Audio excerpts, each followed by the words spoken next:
प्रातः नगर में यह समाचार फैला कि राजमहल से सम्राट के स्वर्ण थाल की चोरी हो गई। सिपाही इधर उधर खोजते हुए ना पाकर अंततः नगर के बाहर भी खोजने लगे। उस गाड़ी में वह स्वर्ण थाल पाया गया। उस लड़के को यही चोर है, ऐसा मान सम्राट के समक्ष प्रस्तुत किया गया।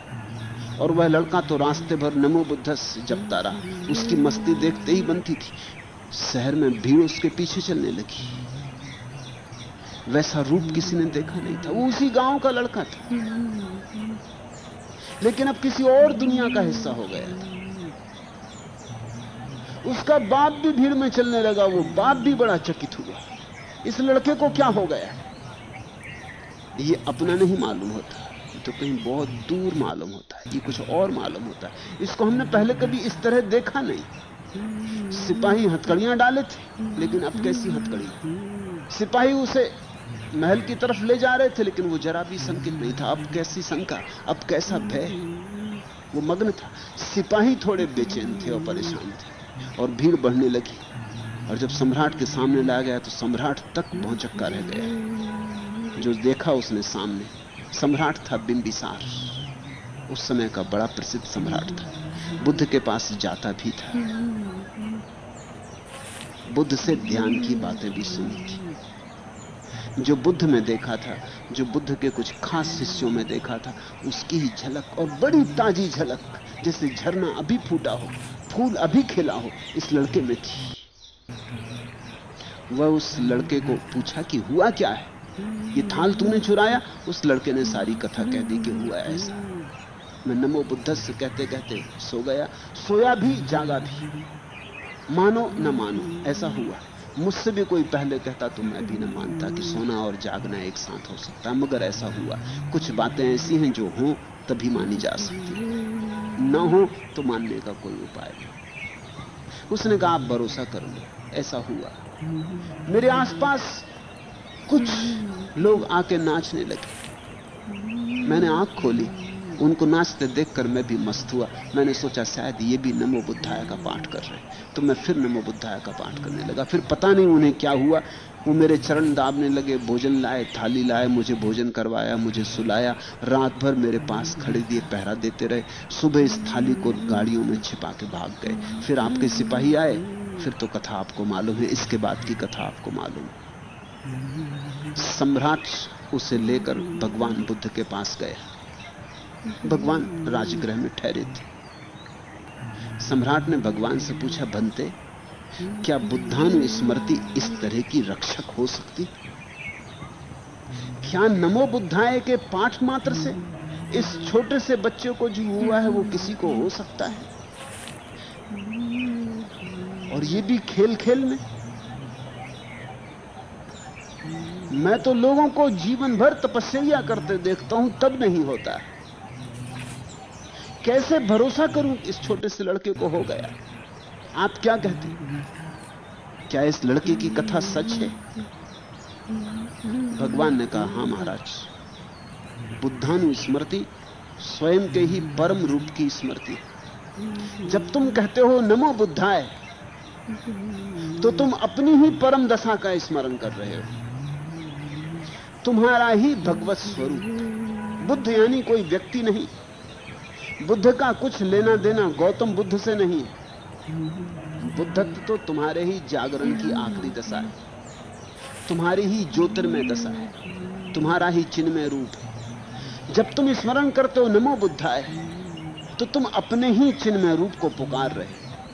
तुम अपने ही भीतर अपनी ही आत्मा को आवाज दे रहे हो। तुम चिल्ला रहे हो कि प्रकट हो जाओ जो मेरे भीतर छिपे हो।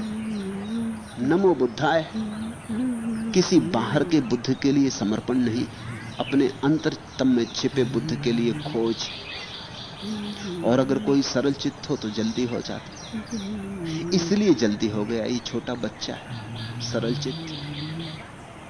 तपस्वी सरल चित्त नहीं, बड़े कठिन, बड़े कठोर और वासना से भरे, लोभ से भरे। ध्यान करने चले हैं, लेकिन ध्यान में भी पीछे लक्ष्य बना हुआ है। इसने बिना लक्ष्य के किया, इसलिए हो गया। इसे सहज समाधि लग गई। नमो बुद्धस्य या बुद्धानुस्मृति स्वयं के ही परम रूप की स्मृति है। वह सतह के द्वारा अपनी ही गहराई की पुकार, वह परिधि के द्वारा केंद्र का स्मरण, वो बाह्य के द्वारा अंतर की जागृति की चेष्टा है। उसके अतिरिक्त और कोई शरण नहीं, उसके अतिरिक्त और कोई मार्ग नहीं। वही मृत्यु से रक्षा और अमृत की उपलब्धि बनती। और तब उन्होंने ये गाथाएं कही, सुप्त बुद्धम पबुझन्ति सदा गौतम सावका, एसम देवाचारत्तो च नित्यम बुद्ध गता सती। सुप्त बुद्धम पबुझन्ति सदा गौतम सावका, एसम देवाचारत्तो च नित्यम धम्म गता सती। सुप्त बुद्धम पबुझन्ति सदा गौतम सावका, एसम देवाचारत्तो च नित्यम संघ गता सती। जिनकी स्मृति दिन रात सदा बुद्ध में लीन रहती है, वे गौतम के शिष्य सदा सुप्रबोध के साथ सोते और जागते।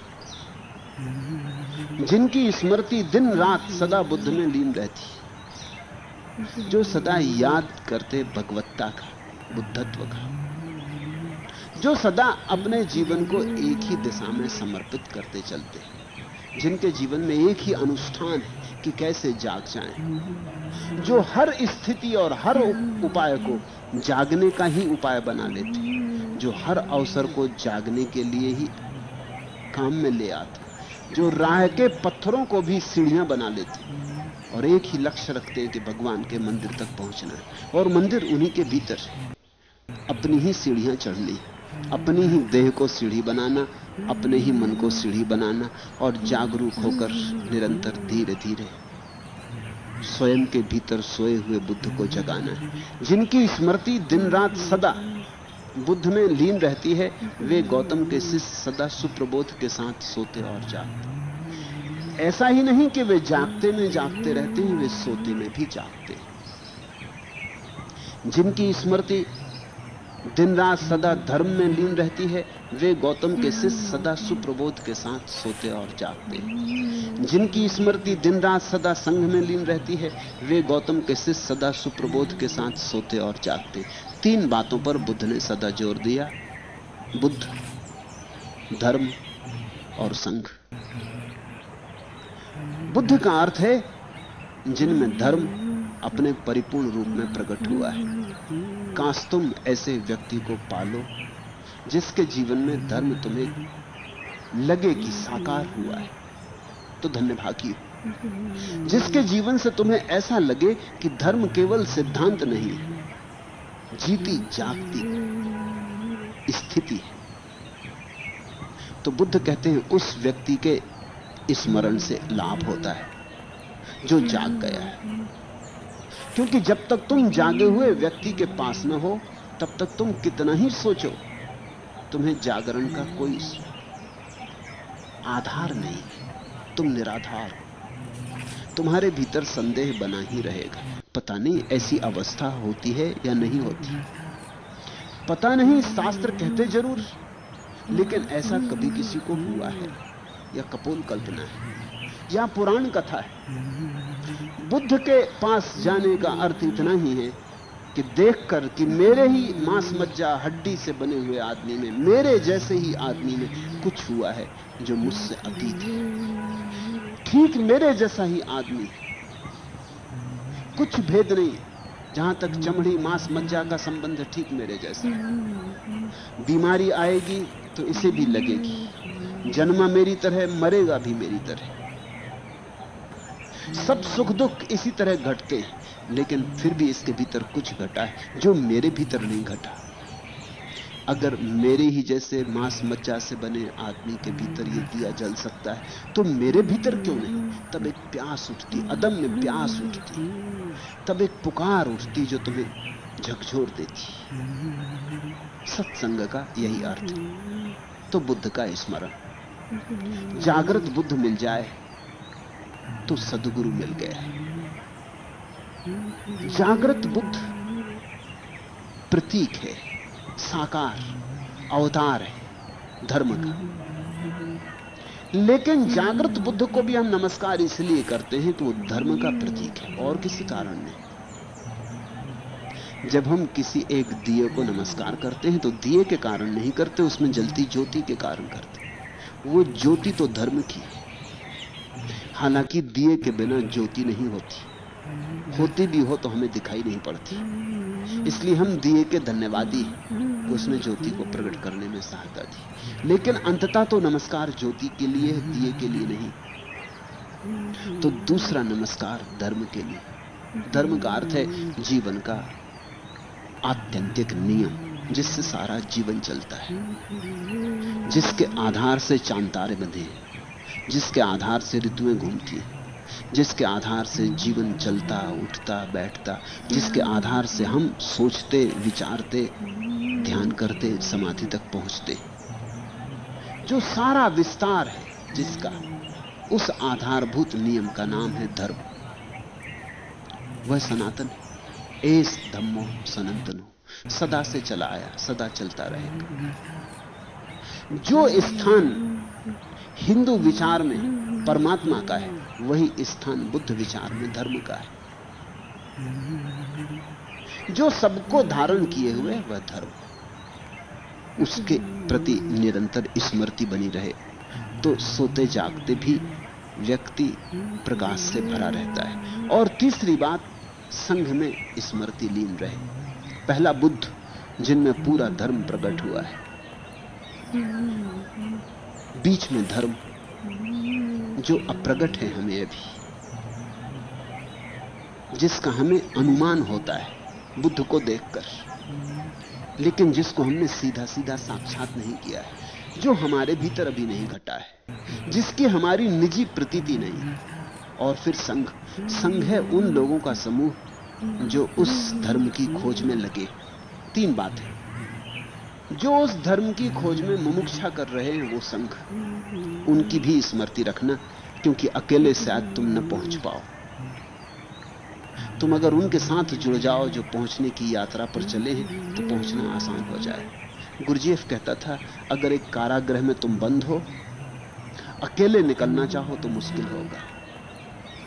जेल बड़ा है, दीवारें बड़ी ऊंची है, पहरेदार मजबूत है, जेलर है, सारी व्यवस्था है। अकेले तुम निकलना चाहो तो मुश्किल होगा।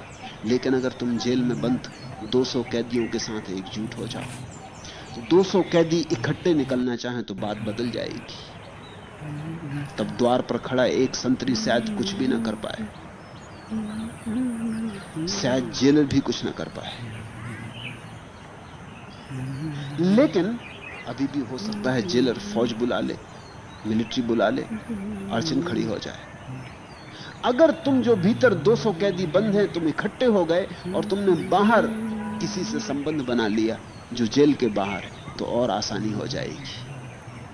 क्योंकि वो आदमी ठीक से पता लगा सकता है कौन सी दीवार कमजोर है, किस दीवार पर कम पहरा रहता है, किस दीवार से मिलिट्री बहुत दूर है, कौन से समय पर पहरा बदलता है, कब रात पहरेदार सो जाते हैं, ये तुम तो पता ना लगा सकोगे, क्योंकि दीवार के बाहर जो हो रहा है वो दीवार का बाहर जो है वही जान सकता है। तो अगर तुम्हारा दीवार के बाहर से किसी से संबंध हो जाए, फिर अगर दीवार के बाहर जिससे तुम्हारा संबंध हो वो ऐसा हो जो खुद भी कभी इस कारागृह में कैदी रह चुका हो, तो और भी लाभ है, क्योंकि उसे भीतर का भी पता है, कहां से द्वार हैं, कहां से दरवाजे हैं, कहां से खिड़कियां हैं, कहां से सींचे काटे जा सकते हैं, किस पहरेदार को रुश्वत खिलाई जा सकती है, कौन सा जेलर कमजोर है, कौन सा जेलर रात में शराब पी के मस्त हो जाता है, भूल भाल जाता है। बुद्ध का अर्थ है ऐसा व्यक्ति जो इस संसार में बंद था, ठीक तुम जैसा, अब बाहर हो गया है, उससे साथ जोड़ लो। संघ से संबंध है, उन लोगों से साथ जोड़ लो जो अभी जेल में तुम्हारे साथ बंद हैं, उनके साथ इकट्ठे हो जाओ। मुझसे लोग पूछते हैं कि आप सन्यास देकर गैरिक लोगों की जमात क्यों पैदा कर रहे हैं? ये संघ है। अकेले अकेले आदमी कमजोर है, संघ साथ मजबूत हो जाता। जो एक ना कर सके 10 कर सकेंगे, जो 10 ना कर सकें 100 कर सकेंगे, जो 100 ना कर सकें 1000 कर सकेंगे। जैसे जैसे तुम संगठित होते चले जाते हो, तुम्हारी अपनी कमजोरियां, तुम्हारे संगी साथियों के बल के साथ संयुक्त हो जाती, तुम ज्यादा बलवान हो जाते। तब एक बड़ी लहर पैदा होती है जिस पे सवार हो जाना आसान है। तो बुद्ध ने कहा, बुद्ध का स्मरण जो रखता है, संघ का स्मरण जो रखता है, और दोनों